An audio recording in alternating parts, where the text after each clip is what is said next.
when you take any of your McLarens out of the track, what happens with the car? They go fast. That's the easiest part. I was actually born into cars. My dad picked me up from the hospital in 1970 in Berkeley in an Aston-Martin DB5 Vantage, which is a James Bond car.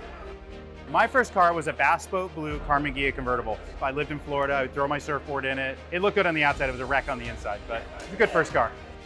It actually started with a friend. He was an engineer from Facebook, came here to Dallas for a conference. I'd already been in his car and had that lust for it. And he said, let's go down to the dealership and take a test drive. So I came here at the Park Place and I got a test drive and the guy let me go out for an hour and I was ruined. I had to have it.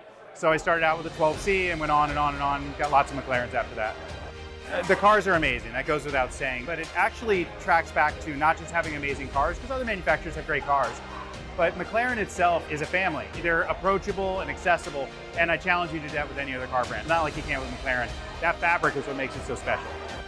Track Rats, and I can't remember how that name came about, but it came about. And it was just basically a bunch of guys who drove together, and we were in different run groups and things like that, but variously close skills with supercars. So I'm like, well, let's drive together, guys. Let's share a garage. And then it got big enough where it's over 80 people now, all with supercars and hypercars and Formula One cars, and we all go and drive together at events.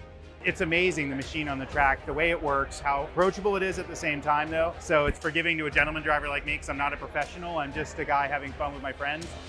Is this your dream car or is there something else you would love to have? Whatever McLaren builds next for me.